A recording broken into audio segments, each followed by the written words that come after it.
than a year. We've been flying around the coast to coast to make this thing happen. They're here because they want to be here. I also want to tell you that this is going live right now all around the world. So smile, WMVY radio station. And this is live in China. This is live in Japan. Have a great show, guys. We'll talk to you later on. In my medicine cabinet, the winter fly has died of old age.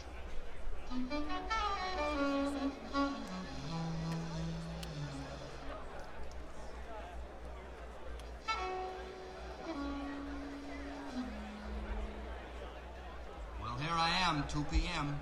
What day is it?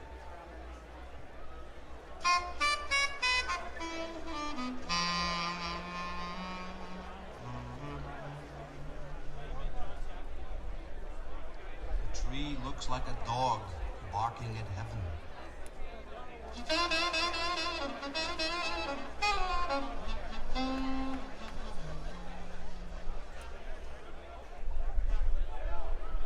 Prayer beads on the holy book. My knees are cold.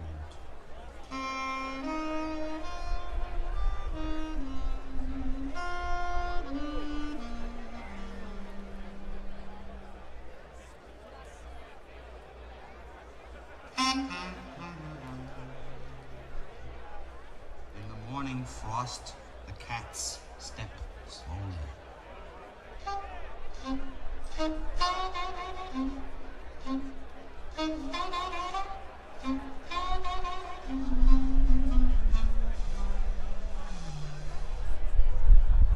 No telegram today, only more leaves fell.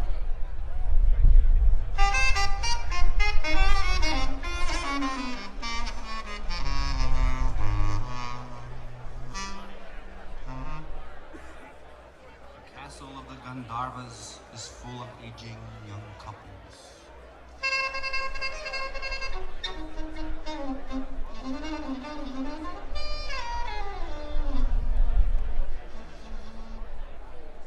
Early morning yellow flowers, thinking about the drunkards of Mexico.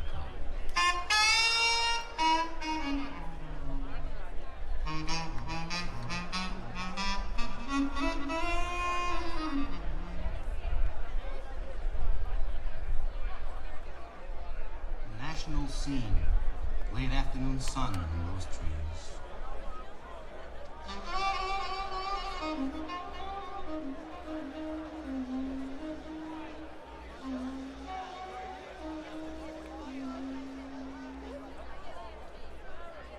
Nightfall, boy smashing dandelions with a stick.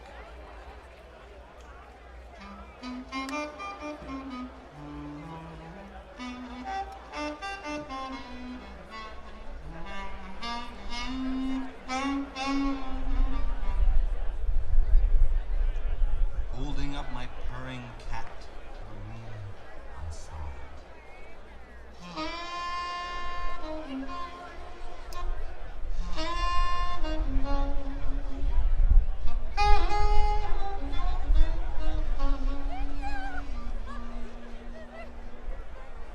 August moon. Oh, I got a boil on my thigh.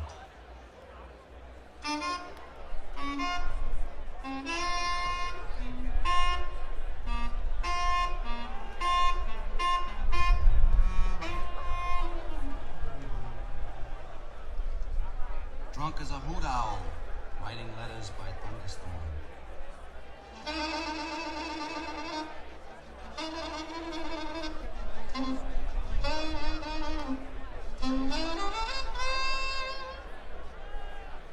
All day long, wearing a hat that wasn't on my head.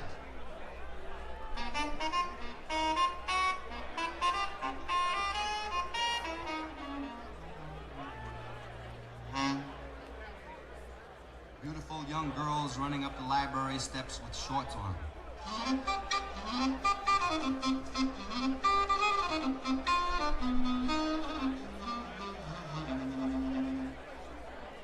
Crossing the football field, coming home from work, a lonely businessman.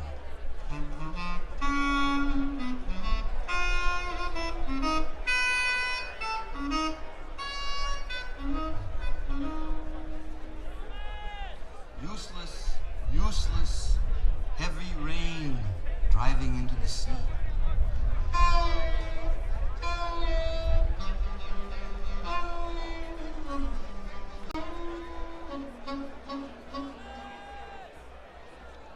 After the shower, among the drenched roses, the bird thrashing in the bath.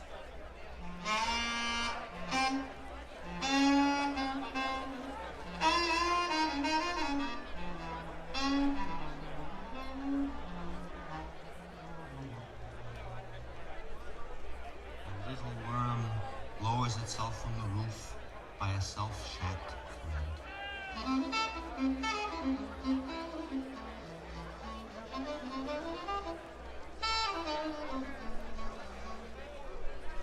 Snap your finger.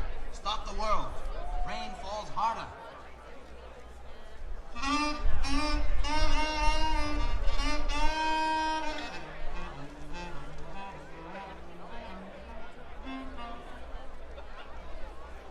Nightfall. Too dark to read the page. Too cold.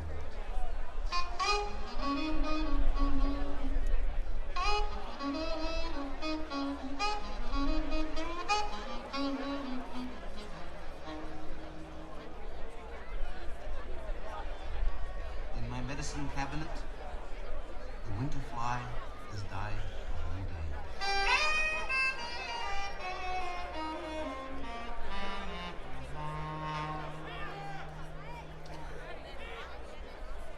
Following each other, my cats stop when it thunders.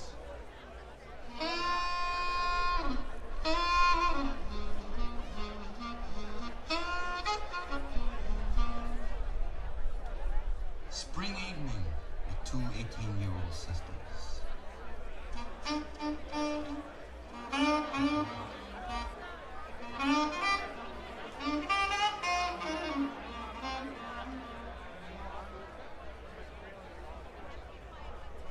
The postman is late.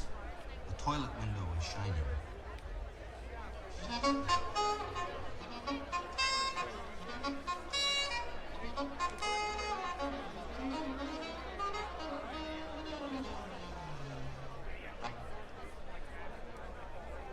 Wash hung out by moonlight, Friday night in May.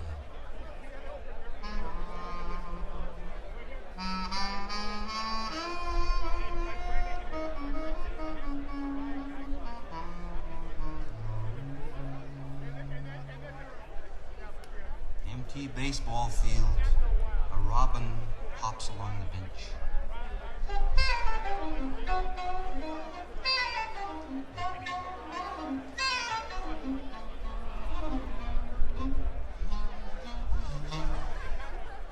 Blackbird. No! Bluebird! Branch. Still jumping.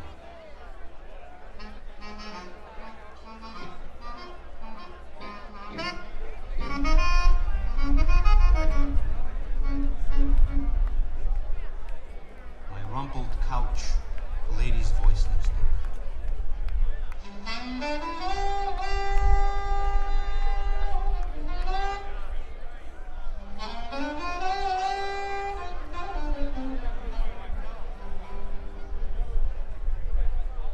The bottoms of my shoes are clean from walking in the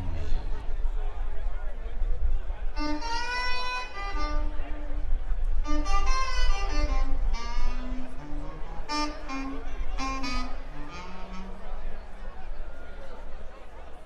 Bee, why are you staring at me? I'm not a flower.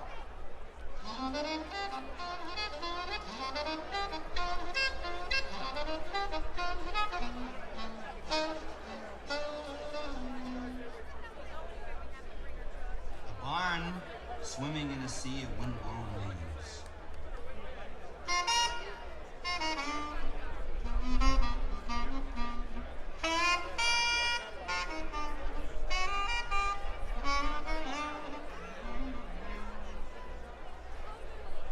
Glowworm sleeping on this flower.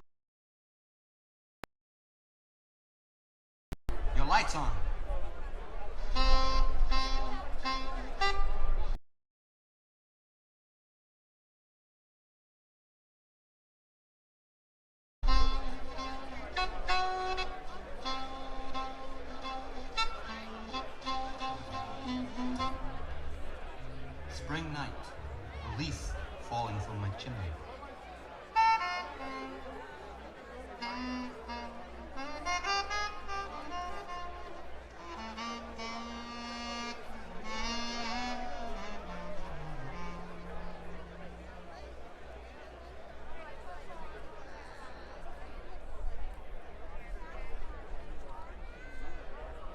Bop began with jazz, but one afternoon somewhere on a sidewalk, maybe 1939, 1940, Dizzy Gillespie or Charlie Parker or Thelonious Monk was walking down past a men's clothing store on 42nd Street of South Main in LA, and from the loudspeaker they suddenly heard a wild, impossible mistake in jazz that could only have been heard inside their own imaginary head.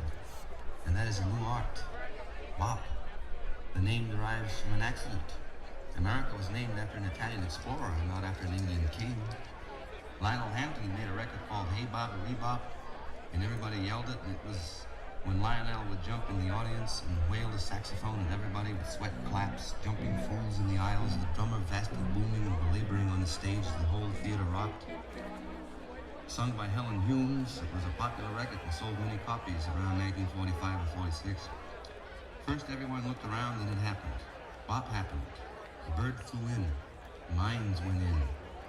On the streets, thousands of new-type hep cats in red shirts and some goatees and strange queer-looking cowboys from the West with boots and belts. And the girls began to disappear from the street somehow. You no longer saw, as in the 30s, the Wrangler walking with his doll and honky-tonk. Now he was alone. Rebop, bop, came into being because the girls were leaving the guys and going off to be middle-class models or something. And Dizzy or Charlie or Thelonious was walking down the street, heard a noise, a sound, half Lester Young, half raw rainy fog, that has that chest-shivering excitement of shack or track or empty lot. The sudden vast tiger head on the wood fence raining those school Saturday morning dump yards. Hey! And rushed off dancing. On the piano that night, Thelonious introduced a wooden off-key note, everybody's warm-up notes. Minton's Playhouse, evening starts. Jam hours later, 10 p.m. Colored bar and hotel next door. One or two white visitors, some from Columbia, some from Norway, some from ships, some from Army, Navy, Air Force, and Marines, some from Europe. The strange note makes the trumpeter of the band lift an eyebrow. Dizzy is surprised for the first time that day. He puts the trumpet to lips and blows a wet blur. Hee-hee-ha, laughs Charlie Parker, bending down to slap his ankle. He puts his alto to his mouth and says, "Didn't I tell you?" with jazz of notes. Talking eloquent like great poets of foreign languages, singing in foreign countries with lyres by seas. And no one understands because the language isn't alive in the land yet. Bop is the language from America's inevitable Africa. Going is sounded like gong. Africa is the name of the flu and kickbeat off to one side. The sudden squeak uninhibited that screams muffled at any moment from Dizzy Gillespie's trumpet. Do anything you want. Drawing the tune aside along another improvisation bridge with a reach-out tear of claws, like Why Be Subtle and False? The band of 10 p.m. Mintons swings into action. Bird Parker was only 18 years old, has a crew cut of Africa, looks impossible, has perfect eyes and composures of a king when suddenly you stop and look at him in the subway and you can't believe that Bop is here to stay. Or modern music, call it what you will, that it is real, and that Negroes in America are just like us. You must look at them understanding the exact racial counterpart of what the man is, and figure it with histories and lost kings of immemorial tribes in jungle and Fellaheen town, and otherwise in the sad mutts sleeping on old porches in Big Edinburgh woods, where just 90 years ago, old Roost come running calling Maw through the fence. He'd just deserted the Confederate Army and was running home for pone, and flies on watermelon porches, and educated judges in horn-rimmed glasses reading the Amsterdam News. And the band realized the goof of life that had made them be not only misplaced in the white nation, but misnoticed for what they really were. And the goof they felt stirring and springing in their bellies. Suddenly Dizzy spats his lips tight drummed together and drives a high screeching, fantastic, clear note that has everybody in the joint look up. And Bird, lips hanging dully to hear, is turning slowly in a circle, waiting for Diz to swim through the wave of the tune in a toneless, complicated wave of his own, grim like factories, and atonal at any minute, in the logic of the man. The sock in his belly is sweet, the rock, zonger, mung, the bang. In white-creamed afternoons of blue, Bird had leaned back dreamily in eternity as Dizzy outlined to him the importance of becoming Muslims in order to give a solid basis of race to their ceremony. Make that rug swing, brother. When you say race, bow your head and close your eyes. Give them a religion no Uncle Tom Baptist make them wearers of skull caps of respectable minarets in actual New York, picking Hashi dates from their teeth, give them new names with Zonga sounds, make it weird. Thelonious, he was so weird, he wandered the twilight streets of Harlem in winter with no hat on his hair, sweating, blowing fog. In his head he heard it all ringing. Often he heard whole choruses by Lester, or Bird, or Dizzy, or Bags. There was a strange English kid hanging around Mittens who stumbled along the sidewalk hearing Lester in his head. Hours of hundreds of developing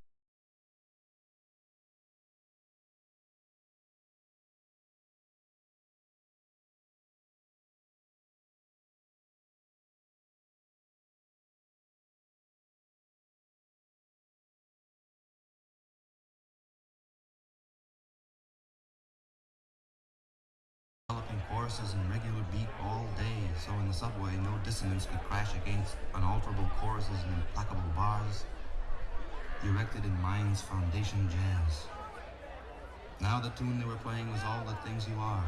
They slowed it down and dragged behind it at half-tempo dinosaur proportions, changed the placing of the note in the middle of the harmony to an outer, more precarious position, where also its sense of not belonging was enhanced by the general atonality produced with everyone exteriorizing the tune's harmony. The clonk of the millennial piano like anvils in Petrograd. Blow, said Diz.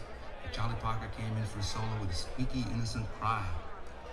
Monk punched anguished nub fingers crawling at the keyboard to tear up foundations and guts of jazz from the big master box.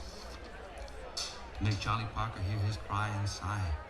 To jar the orchestra into vibrations. To elicit gloom from the doom of the black piano. He stared down wild-eyed at his keys like a matador at the bull's head. Groan, drunken figures shaded in the weaving background, tottering. The boys didn't care. Because on cold corners, they stood, three backs to one another, facing all the winds, bent, lips don't care, miserable, cold, and broke, waiting like witch doctors, saying, everything belongs to me because I am poor. Like 12th century monks high in winter belfries of the Gothic organ, they wild-eyed were listening to their own wild sound, which was heralding a new age of music that would eventually require symphonies, schools, centuries of technique, declines and falls of master ripe styles. The Dixieland of Louis Armstrong, 16 in New Orleans in the Big Pop's forest, Jim in the white shirt wailing at a big scarred bass in raunchy Nongri, New Orleans, on South Rampart Street, famous for parades, and Old Perdido Street. All that was mud in the river Mississippi, pasts of 1910 gold rings, derby hats of workers. Soon enough it would leap and fill the gay 20s like champagne in a glass, pop, and crawl up to the 30s with tired Rudy Valleys lamenting what Louis had laughed in the 20s transoceanic jazz. Sick and tired early Ethel Mermans, and old beat bed springs creaking in that stormy weather blues when people lay in bed all day and moaned and had it good. The world of the United States was tired of being poor and low and gloomy in a line. Swing erupted as the Depression began to crack. It was the year marijuana was made illegal, 1937. Young teenagers took to the first restraint, the second, the third, some still wandered on hobo trains. Lost boys of the 30s numbered in hundreds of thousands. Salvation armies put up full houses every night, and some were 10 years old. Teenagers, alienated from their parents, who suddenly returned to work and for good to get rid of that damn old mud of the river and tear the rose vine off the porch, and paint the porch white, and cut the trees down, and castrate the hedges, burn the leaves, build a wire fence, get up an antenna, listen. The alienated teenager in the 20th century, finally ripe, gone wild, modern to be rich and prosperous, no more just around the corner, became the hempcat, the jitterbug, and smoked a new law weed. World War II gave everybody 2 pats of butter in the morning on the service tray, including his sister. Up from tired, degrading swing, wondering what had happened between 37 and 45, and because the army worked it, canned it, played it to the boys in North Africa, and raged it in the Piccadilly bars, and the Andrews sisters put the corn on the can. Swing with its heroes died. And Charlie Parker, Dizzy Gillespie, and Thelonious Monk, who were hustled through the chow lines, came back remembering old goofs, and tried it again, and zop! Dizzy screamed, Charlie squealed, Monk crashed, the drummer kicked, the bass question mark plunked, and off they wailed on salt peanuts. jumping like mad monkeys in gray new air. Hey, pork pie, hey, pork pie. They came to their own, they jumped, they had jazz and took it in their hands and saw its history, vicissitudes and developments, and turned it to their weighty use, and heavily carried it clanking like posts across the enormity of a new world philosophy and a new strange and crazy grace came over them. Fell from the air free. They saw pity in the whole of heaven, hell in their hearts. Billie Holiday had rocks in her heart. Lester Droopy Pork Pie hung his horn and blew bop lazy ideas inside jazz that everybody dreamed of. Miles Davis leaning against the piano, fingering his trumpet with a cigarette hand, working, making raw iron sound like wood, speaking in long sentences like Marcel Proust. Hey, Jim. And the stud comes swinging down the street and says he's real bent, and he is down, and he has a twisted face. He works, he wails, he bops, he bangs. This man who was sent, stoned, and stabbed is now down, bent, and stretched out. He is home at last. His music is here to stay. His history has washed over us. His imperialistic kingdoms are coming.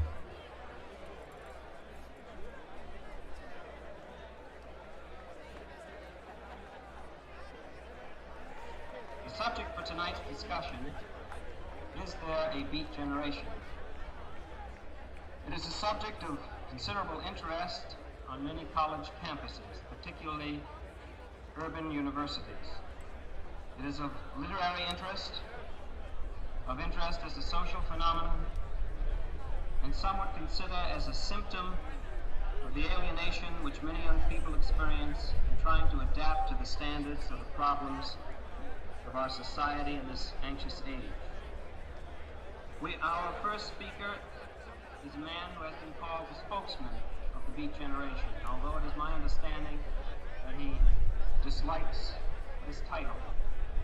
He's a native of Lowell, Massachusetts, a former student at Columbia University, author of numerous articles and books, including The Town and the City, On the Road, Subterraneans, and most recently, The Dharma Bums.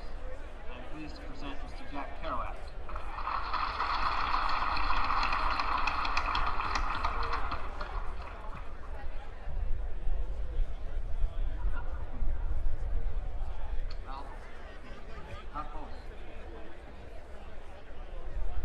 Is very silly because we should be wondering tonight, is there a world?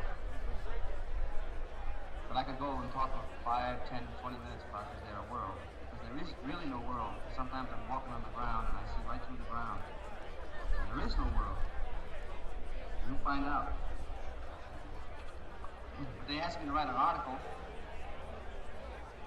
about the beat generation, and it's right in question of the dean. It's called the Beat Generation. And the article is supposed to be about my relationship with the Beat Generation. It's a very funny article. So I never made a speech, so I'll read it. Okay? This article necessarily will have to be about myself. I'm going all out. That nutty picture of me on the cover of On the Road results from the fact that I had just gotten down from a high mountain where I'd been for 2 months completely alone. Usually I was in the habit of combing my hair, of course, because you have to drive the highway and all that. And usually wants girls to look at you as though you were a man, not a wild beast. No comments yet. I'm like Oscar Levant, I gotta hold my heart. But my poet friend, Gregory Corso, opened his shirt and took out a silver crucifix that was hanging from a chain and said, "Wear this and wear it outside your shirt and don't comb your hair." So I spent several days around San Francisco going around with him and others like that to parties, parks, jam sessions, bars, poetry readings, churches. Walking, talking poetry in the streets, walking, talking God in the streets.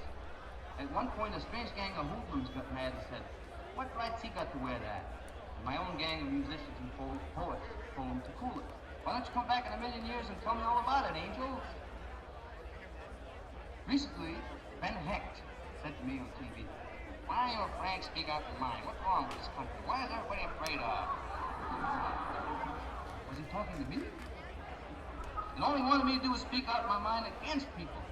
He sneeringly brought up Dulles, Eisenhower, Polk, all kinds of people like that.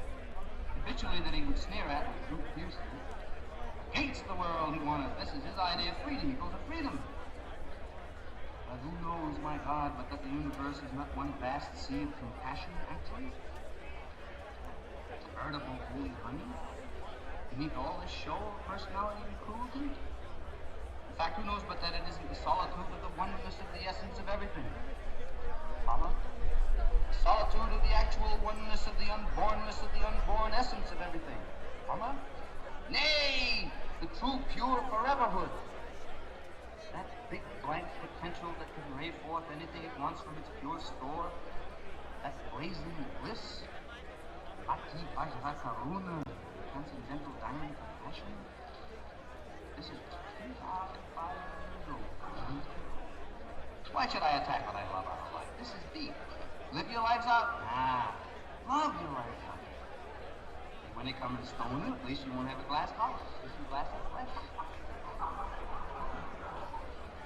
But that wild eagle pictured me on the cover of the book on the road, where I look so beat, goes back much further than 1948, when John Clellan Holmes, author of Gold, The Horn, good book, The Horn, and I were sitting around trying to think of the meaning of the lost generation, subsequent existentialism. And I said, you know, John, this is really a deep generation. And he leapt up and said, that's it, that's right. Maybe since I'm supposed to be the spokesman of the beat generation, I am only the originator of the term, rounded the term in the generation. Okay. It should be pointed out that all this beat guts, drop guts, right? Therefore goes back to my ancestors. This is paranoia. Well, it's funny though. It goes back to my ancestors who were Bretons, who were the most independent group of nobles in all over Europe, who kept fighting Latin France through the last war. Although a big blonde bosun on the merchant ship snorted when I told him my ancestors were Bretons in Cornwall, Britain. Why, we Vikings used to swoop down and steal your nets. Right? Breton, Viking, Irishman, Indian, mad boy, doesn't make any difference. There is no doubt about the beat generation. At least the core of it. Mighty being a swinging group of new American men intent on joy. Irresponsibility? Who wouldn't help a dying man on an empty road? No. And the beat generation goes back to the wild parties, no problem. In the 1920s. In the 1930s in New England, they were so fantastically loud, nobody could sleep for blocks around when the cops come and they always give them a drink. It goes back to the wild and raving childhood of playing the shadow under windswept trees of New England's leafy autumn. Leafy.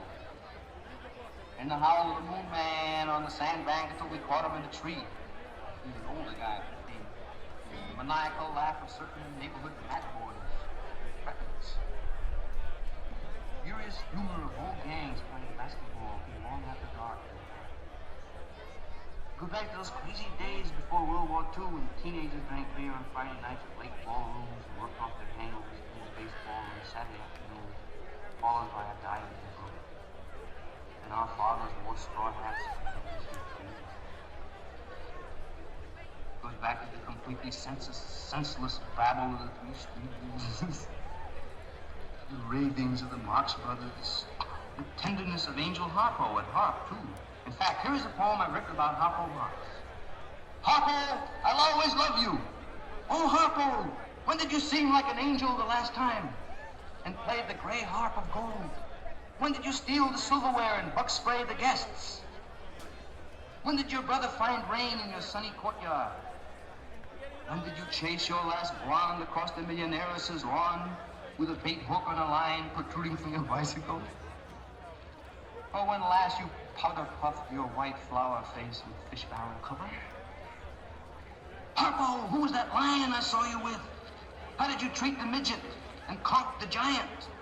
Harpo, on your recent nightclub appearance in New Orleans, were you old? Were you still chiding with your horn in the cane at your golden bout? Did you still emerge from your pockets another harpo or screw on new wrists? Was your vow of silence an Indian harp? Because there's a guy in India, who plays the harp. He's made a vow of silence, walks around all over India, barefooted. There's nothing to play the harp. And showers of impossible music. So, this all goes back to the inky ditties of old cartoons. Felix the cat with the irrational brick, to Laurel and Hardy in the Foreign Legion, to the Golem, horrifying the persecutors of the ghetto, to the quiet sage in the movie about India, unconcerned about the plot, sitting under a tree, to the giggling old Tao Chinaman trotting down the sidewalk of old Clark Gable, Shanghai. Goes back to the holy old Arab, warning the hot bloods that Ramadan is near. You have to warn the hot bloods. Now, since this is a university, we're here to teach, right? Now, I don't think that I can teach anything to any of you any more than you can teach me, because the Lord said that the attainment of enlightenment is neither to be considered a high state nor a low state. Everybody equally attains it, because everybody equally knows, as Allen Ginsberg says, that lightning strikes in the blue sky. See, everybody knows that. Therefore, in conclusion, ladies and gentlemen, I dedicate this poem